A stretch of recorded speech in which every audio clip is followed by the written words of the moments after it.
has all these poems about like, or all this writing really about like wasting time. Don't waste your time, and don't, you know, I mean, and I know it's a dumb poem, but it does feel like I wrote that poem 5 years ago, and now it's 5 years later, and I do waste a lot of time, and I don't know. I don't know what 2015 Eileen would think about 2020 Eileen. Yeah, I don't know. Our next is another Alice in Wonderland inspired poem. I feel like there is a type of person, and especially like a type of woman, who either is into Alice in Wonderland, or like really got into Alice in Wonderland at some point. And I feel like the way you could describe my type of that person is like, I was a really moody teenager, and I always went into the Hot Topic at the mall, but I never had the courage to buy anything. So like, that's my level of like, you know, Alice in Wonderland, Nightmare Before Christmas, like my wallet has a chain on it, but mine didn't. I didn't buy it. Anyway, yeah.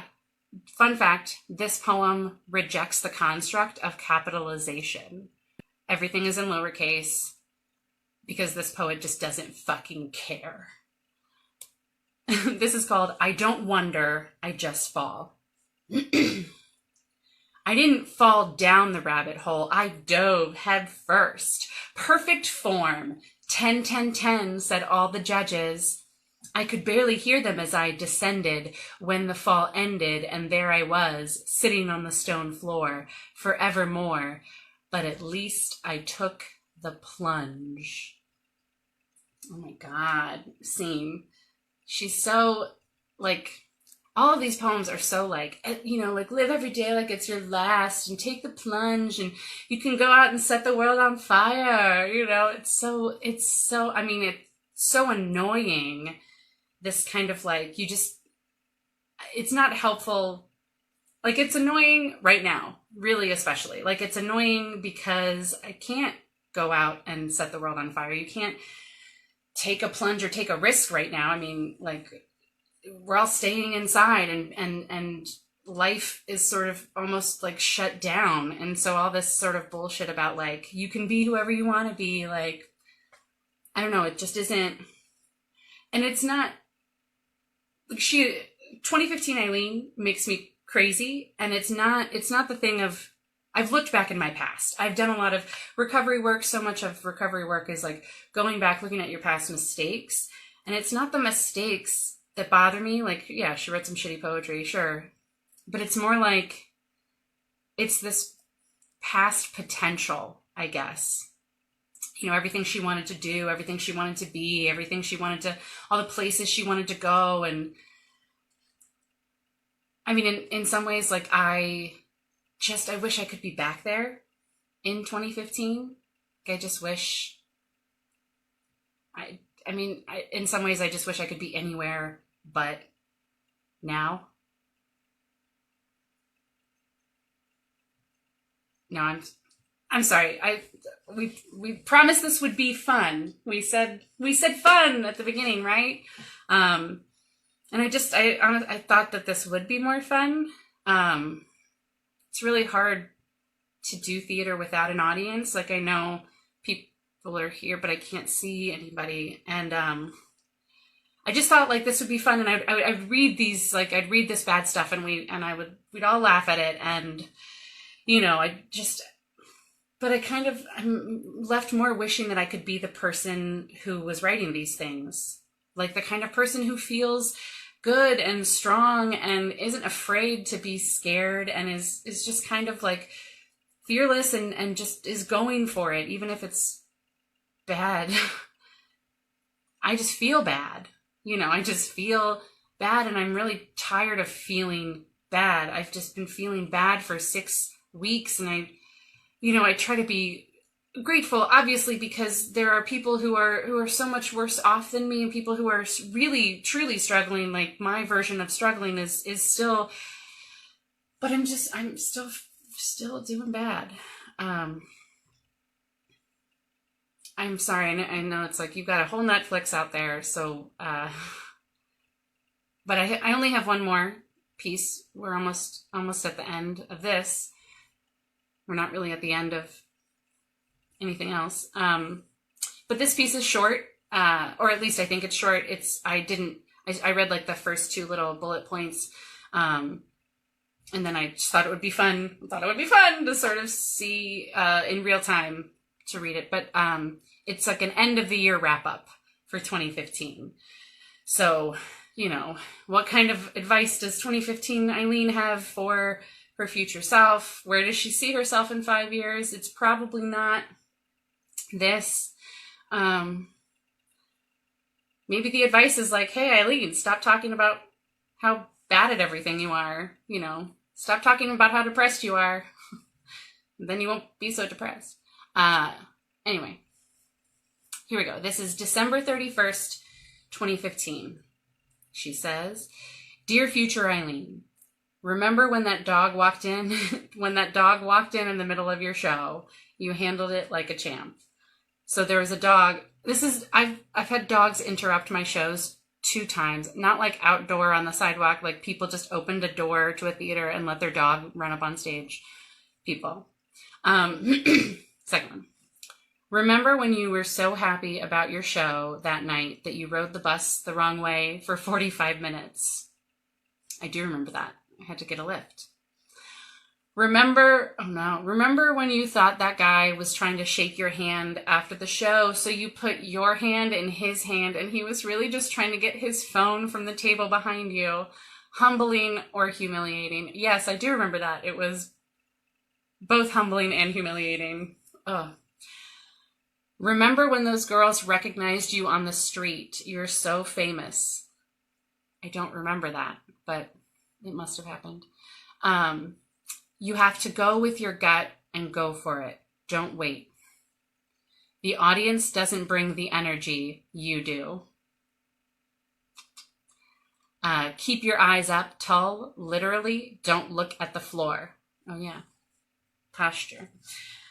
People say creativity shouldn't be therapy, and sure, but there's enough catharsis to go around. Sometimes you perform for a huge crowd of clapping, laughing, supportive maniacs, and sometimes the very next day even, nobody shows up and you have to perform for 2 waitresses on their break. That's a true story. You performed over 150 shows this year, and that's incredible. I can't even remember keeping count. That's insane. Your talent is not limited by one certain art form, and that's incredible. You stayed sober another year, and that's incredible. It's okay to rest. Let your joy shine through always. I would be amazing to teenage Eileen and college Eileen, and you, future Eileen, you are amazing to me. Like we've always said, you're my best friend, and I'm grateful that I get to be you. I love you. Love me. It's a nice thing. Happy New Year. Oh, 2016 is going to be a great year, she said. Oh, she doesn't know. 2015 Eileen, turn back, run away from 2016. It does not lead well. Oh, 2015 Eileen, what a sweetheart. She was just trying so hard. She was just trying so hard to mean something and like trying so hard to say something, anything. And she took big swings and, she was ultimately just trying really hard to feel good and figure out how to do that. And I say she, but she is me and I am her, and, we are all together. And for better or for worse, she's me. Everything that she wrote, I wrote. In some ways, I would kill to be her again and to get to be in 2015 again. And then in other ways, I'm so grateful to her that she did what she did and she got through what she got through so that I could be here for all its here-ness. You know, I mean, she wrote the bad pieces so that I could write the good ones, I guess. And yeah, I mean, I know this isn't 2012 or a bad dream. Like, this is reality. This is an insane reality that we're all stuck in, and everybody is here for now, and it's temporary, right? Like, this is real life, but this isn't real life. And it won't be like this forever. So, okay, I made some bad stuff. And I made some good stuff. And I think all we can really do is make stuff and keep making stuff. And we have to make it inside. We have to make that stuff in our own home, hunkered down. But yeah, make stuff, whether it's art or whether it's bread or whether it's just your bed in the morning after you get up, and make a shower happen on your body, make toast, make a puzzle, make a whole season of Netflix disappear into your eyeballs. Make it good, make it bad, just keep making things. Blackout, lights up, curtain call. Oh, curtain call, curtain call, curtain call. Oh, thank you so much, everyone, for being here. You're all so beautiful. I was trying not to look at the comments as I was trying to do all of the stuff, but so many beautiful people. Thank you so much for experiencing theater in this way, which is insane.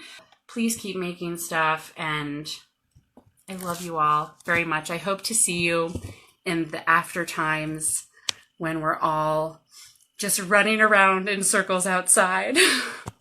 Mwah, mwah, mwah.